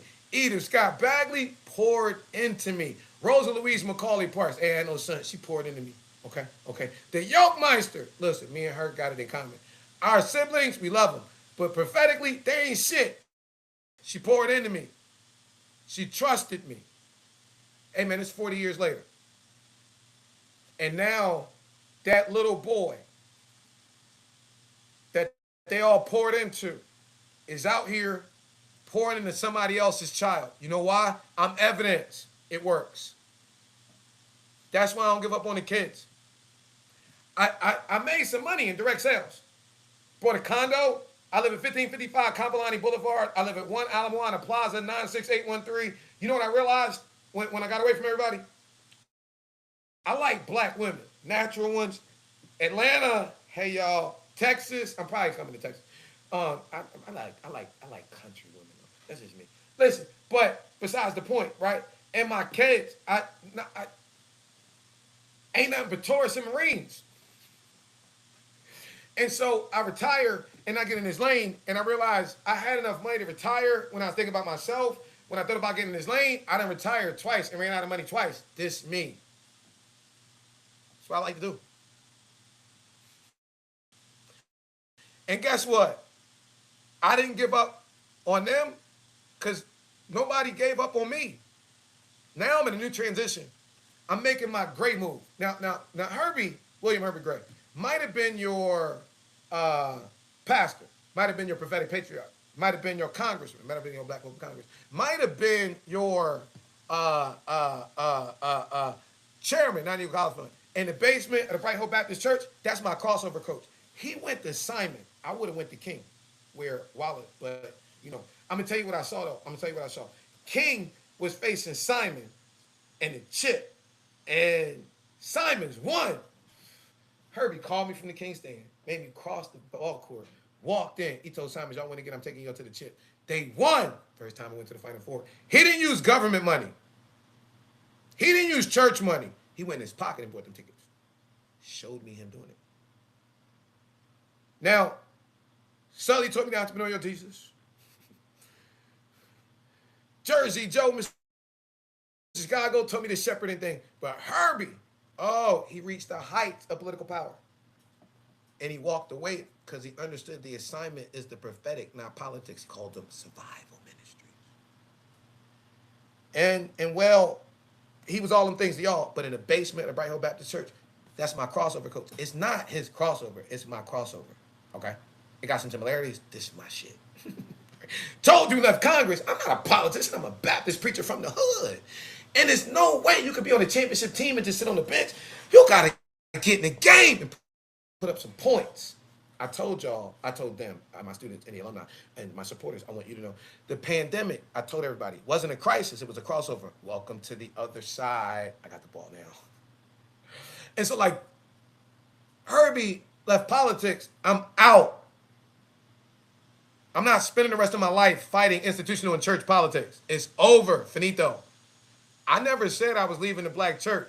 The church ain't a building. I told y'all that. The ecclesia, the called out body of believers, come on out from amongst them. My men was in the highways and byways. Y'all just outside. I don't talk fast. Y'all just think and process information slow. I'm talking to the kids. Read your Bible. Numbers 13. God told Moses, pick one kid from all 12 tribes, send him over to investigate the land. I'm giving him. Came back, gave the report. Caleb, Numbers 13:30. Let's go get it. They wanted to stone you. God, trip canceled, Moses. But God, you know what? You're right, Moses. I'm going to use King Jerlo. I'm going to use Caleb. He's the nigga cuckoo for Christ Cocoa Puffs. He follows me fully. To lead the kids over, not the birth of a new generation. I mean, the kids had to be alive. 2, 3, 4, 5, 20 years later. Because that was 20 years in the 40-year journey. 20 years later, 24, 24, 25. I talked to a group of kids y'all know how to talk to. And I got the scripture woven all up in it. It ain't my fault they dropped the game. The message of the Messiah is the same. The messaging just shifted. So no, beloved. Imagine me leaving my folk. I ain't leaving the black church. His story, her story, we not looking back. We writing it. How I'm going to leave our history. Leave Ebenezer. First off, I'll tell you how deep Ebenezer is in my spirit. Mama Nottage, Cynthia Dolores Nottage Tucker, that's Whitfield and Capilda Nottage. When they came back from the September 1934 International Baptist Convention, William Herbert Gray, spiritual grandpa, turned Bright Hope into an educational and entrepreneurial juggernaut. Daddy King changed his name from Michael King to Martin Luther King. Whitfield, the one who had a copy of the slave Bible, right? He came back and birthed Ebenezer Community Chapel when Martin Luther King Jr. gave the groundbreaking ceremony at my ball court, which is now the Bright Hope. It was because Bright Hope was expanding, really because Ebenezer Community Chapel was because Whitfield had what Reverend Dr. Albert Paul Brinson got cataracts in his eyes and all that, boom, like that. So Ebenezer in our spirit. I'm never leaving that. I can't leave. I can't shake what our fathers and mothers placed in me, how they raised me. Amazing Grace Banks Sullivan, Andrea Dash Gray, Marion Gray, Negro, the masters of divinity and the masters of Christian educational leadership was the curriculum was written by Harvard and Yale and what is it, 2000 or 1960, 1870, excuse me. I got to stop looking at y'all in the comments. And I love y'all. And Vav said he's snapping. I ain't snapping. I'm just being me. He told me be transparent, General. And so, no, like I'm third generation. Y'all know William Herbert Gray Jr., Mr. Educational Excellence. William Herbert Gray. Listen, Amazing Grace. Marion, Auntie Mary. He just got it. I read all the books by the time I was 12. The niggas ain't went no deeper. All they got is the common out of the classroom in slave master seminary. They can't weave. They homiletical. That's the studying of the preaching. They ain't got no hermeneutics. Can't mix it with no hip hop. They can't talk to our folk because they're not us. So I'm not turning my back on our folk. I'm just turning my back on the weirdos. I can't give them my energy. Y'all remember Caleb and Joshua's responsibility? The kids, we done crossed over. We in the realm of purpose. The wilderness, well, let me go back. The plantation, that was the realm of oppression. The wilderness, the realm of development. We in the promised land, the realm of purpose. We got grandmamas and grandfathers who prayed in the dirt for the ministries we get to launch, the nonprofits we get to launch, and the businesses we get to launch. And God doesn't give us dominion over people. He going sure give us dominion over these resources, these technological resources, for us to be able to do things that previous generations were never able to do. What? And we gonna get it done. My energy going to the children. My energy going to our community. It's going to our kids. It's going to our daughters. It's going to our single mamas. It's going to entrepreneurship. It's going to our businesses. It's going to our history. It's going to our technology. It's going to the kingdom marketplace. It's what I am. It's marketplace ministry. I'm over the matrix. Miss me. I'm not picking a side. Y'all remember the Matrix? Morpheus as Neo. Red or blue pill. Neither. I'm not picking Democrat. Get over it. I'm not picking Republican. Get over it. I don't know if y'all can tell. I'm riding with the least of these. That's the side I'm on. And I'm going to say this. And I want to thank y'all for this. Yoke Meister.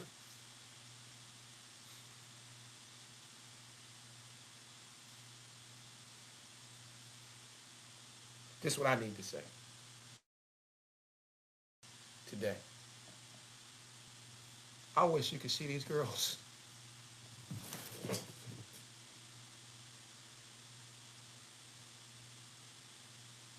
I remember losing KJ, where he tear up and blow up the world. I lost KJ after I lost Kenneth, and all our fathers told me, how could I not be here for you? Because your mama was in between her strokes, and I remember at your celebration, your sister, Bernice, went behind the desk and said, I don't know who I'm talking to. But God don't make no mistakes.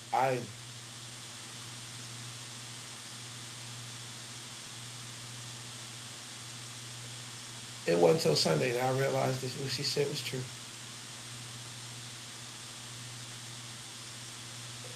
I remember them telling me to be here for you. You talking about this high school and your mama name and these girls and these lessons that I remember you teaching me as a kid.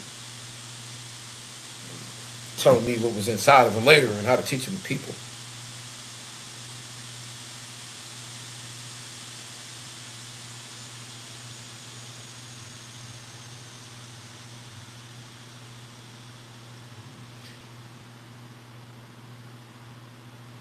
Daddy King and the Inescapable Christ. I would be fine as Chevron if my wife hadn't got shot. Talking about your grandmama. And he said he just not ever gonna get over that.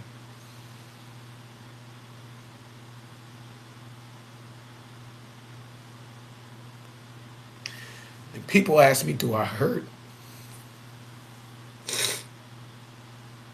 Yeah, I hurt, but I work. I hurt and I work. When I hurt the most, I work the hardest.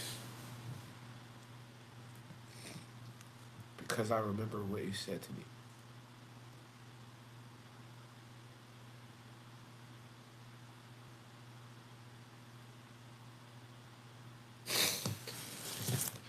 And I remember what you trusted me with.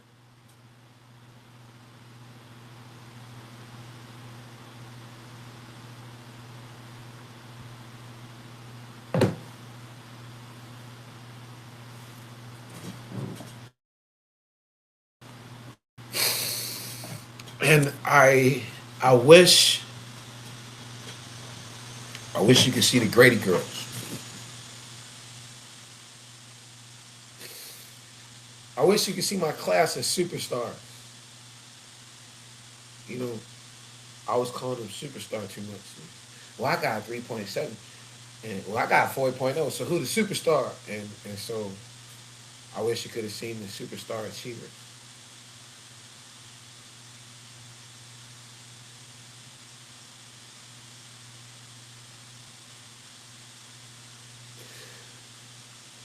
Thank God we out the baddie with brains face.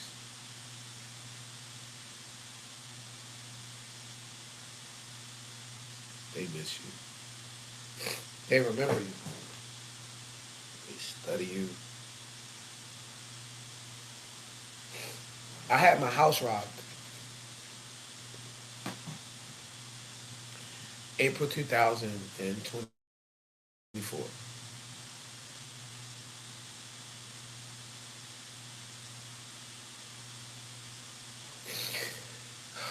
I let them talk about the fact that we had my copy of your performance.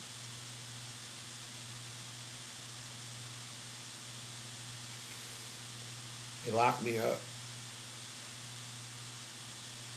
coming home, coming up my street, and I seen the U-Haul truck. What I knew. They took all our hard drives, took my dirty drawers. They took my mother's ring,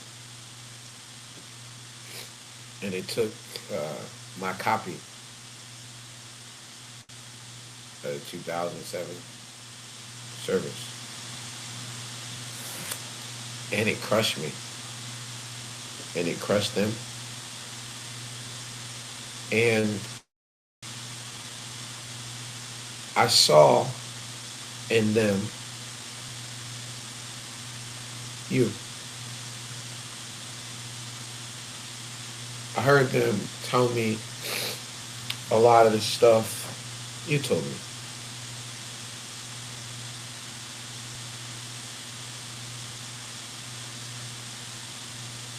And I saw them keep working like I saw you kept working.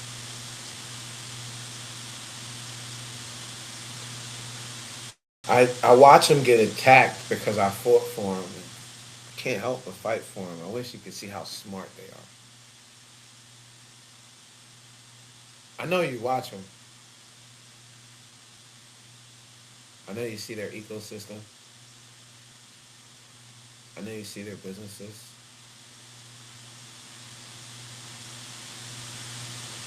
I wish I could verbally hear you tell me what I hear you spiritually tell me all the time. I guess I should tell the world there's times after you left, I had no idea I could keep carrying this. More times than others, I got tired. I got angry. I got hurt. I went broke, disappointed. There were times when I wondered rather I just misunderstood God. This assignment cost me. It cost me big. But it was so worth it. Ready to put it down. It's another kid. It's another student. It's another young mother. It's another entrepreneur. It's some sacred signal. some revelatory reminder that the work isn't finished. So I kept going. And now we're here. Not at the finish line, but we made it to the next starting line. USU survived. Students grew up. Another generation came behind them. Paper directories became a digital ecosystem. Entrepreneurial education became AI education. Our girls grew up into geniuses. Our struggling nonprofit 20 years ago has grown to become a social entrepreneurial enterprise ministry from an after-school program that Edith and Mama Nottage took to Cheney as a summer program that Yolanda made annual curriculum. Look at us now. How? God. Thank you for trusting me with this assignment.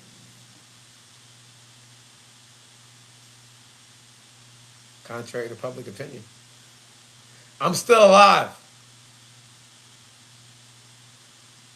So the 2026 school year is not a funeral. It's not nostalgia. It's not us sitting around talking about what Yolanda used to do. This is the building year, celebrating our founder by extending her work. We're going to preserve the stories of the women our daughters need to know. We're going to connect them to our businesses, to government, to ministry, to nonprofit, to entrepreneurs, to mentors, to resources. We're going to put our young people to work.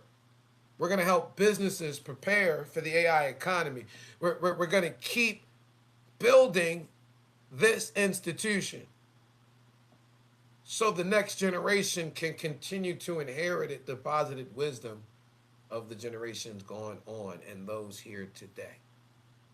So this Transparent Tuesday, no polished curtain, no pretending it was easy. We made it. How? God. I'm not in the condo. I'm in the hood. I don't want you to, I don't use the condo as the backdrop. I don't want you to say it was the condo.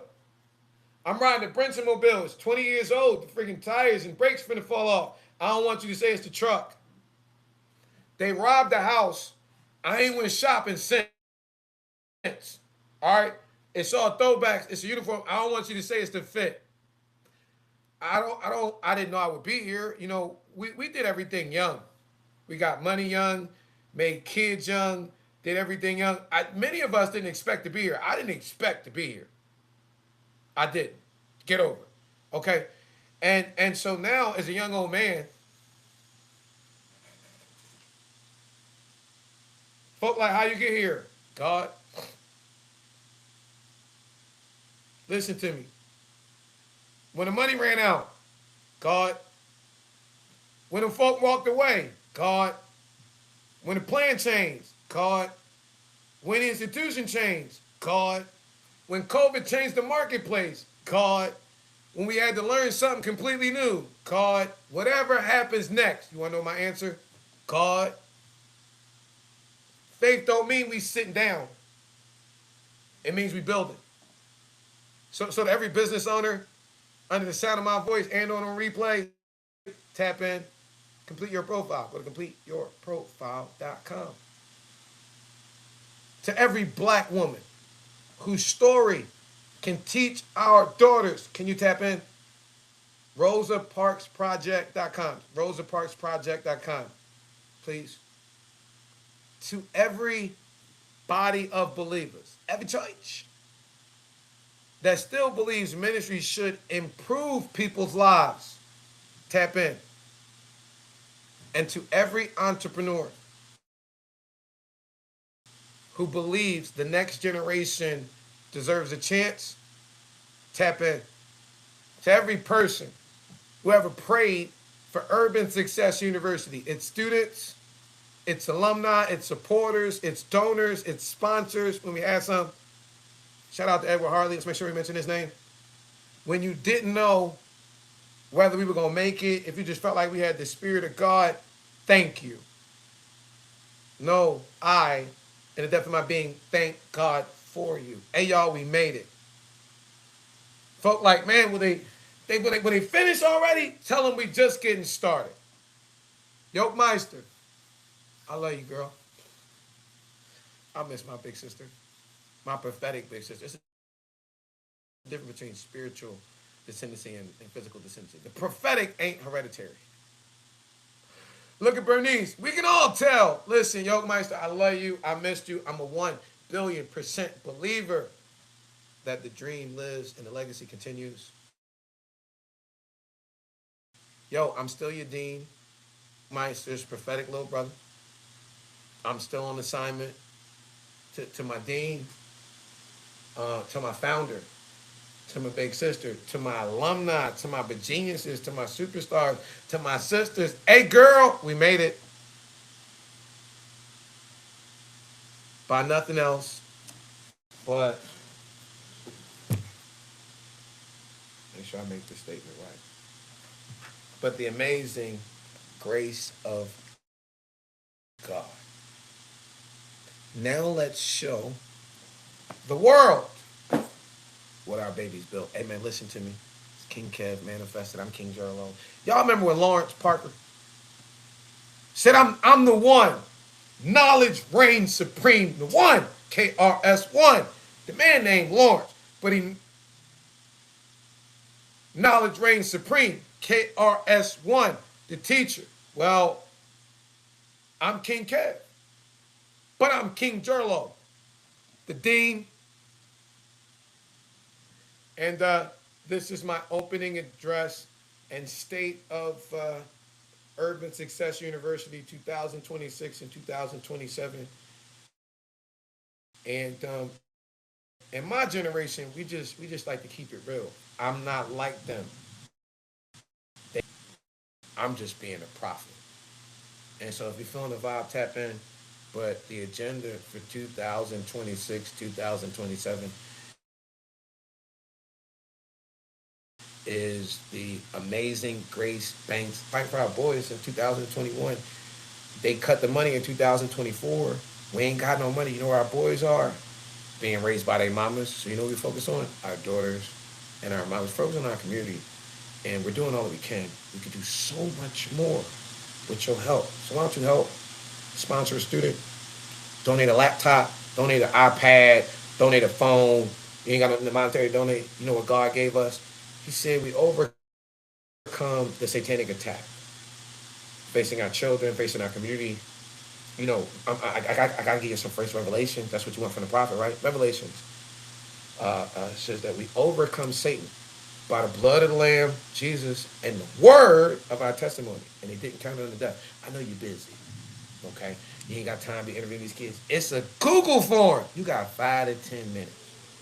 You can take, but fill out this Google form at either completeyourprofile.com if you want us, or Rosa Parks Project if you're a black woman, and share your story so God can use it to save the next generation. Reverend Dr. Waller, thank you, sir. I was going to murder Sean Vaughan in the text. I know that nigga can't preach. I would say I'm done, but until next time, hey, listen, man, we not playing about our children. And Mayor Andre Dickens said something when he was opening up the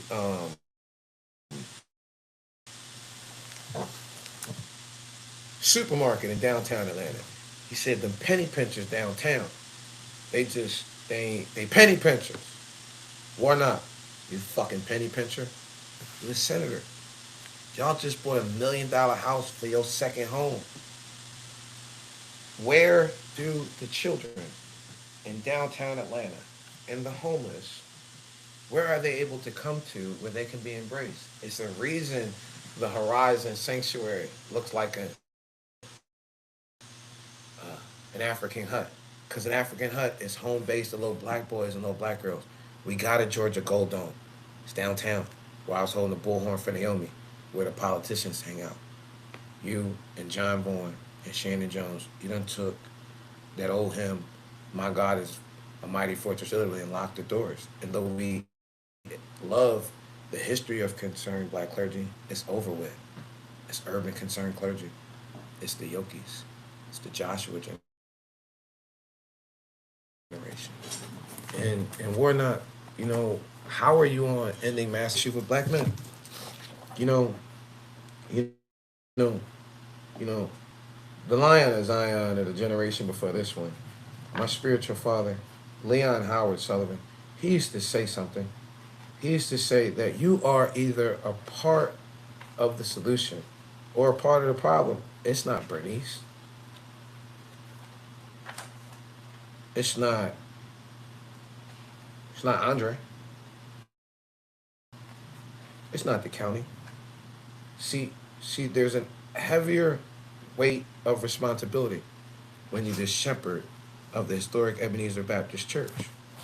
Martin Luther King Jr. referred to it as the moral compass of the community.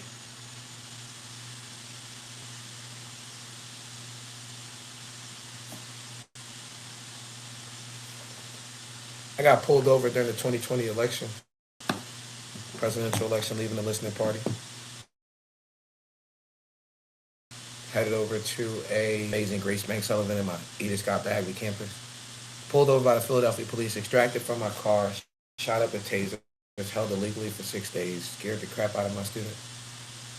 I talked to Warnock about it. He said, after election, I got you. I got him in office. And he weaponized law enforcement about it. The day before I had to go to court, you notice the National Park Service interrupted me. It's on the body cam. And then between the Heritage and Horizon Sanctuary, when he knew that I was in therapy, he had the National Park Service extract me from my vehicle, handcuff me, place me inside of a National Park Service truck in between the Heritage and Horizon Sanctuary, so all his little folk could come and take pictures of me and make a spectacle of me in front of the kids. Because the same shit he did in Baltimore with Keith when he ran the boys off, he did it here. Been running our boys off. If they grow their hair out, they get a little rugged, they don't fit the mold, they need the National Park Service and the millions to lock them the fuck out and run them off. I'm just the one who knows the actual part because I was taught from my parents how to teach the part. And no, I didn't take the blue money with Biden, nor did I take the red money with Bernice and Alveda. Now I'm not fucking with the A.D. King Foundation. Alveda always fucking with Trump. And Bernice, we love Bernice. Okay? If Redemption Bank was earning Bernice, okay? But behind Bernice at Redemption Bank is Ashley Bell. And Ashley Bell was Donald Trump's advisor for the Small Business Administration. I can't. I won't. Let me ask you this. What would it gain a man to gain the whole world and lose his soul? USU, I love you almost as much as the Father. On behalf of the Father, this Transparent Tuesday. Oh boy, you preached. No. I prophetically, powerfully taught. This is the year of the Yokemeister. I can't end it. It'll never end. Goes on and on and on and on and on. We like the baby kids. We just the Yokis. We don't die. We multiply. Y'all like gremlins, man. Hey, man, I love y'all. Deuces. Almost as much the Father on behalf of the Father. Hey, man, support my daughters. All right, it's free for mama and a couple coins in my babies. Raised you niggas.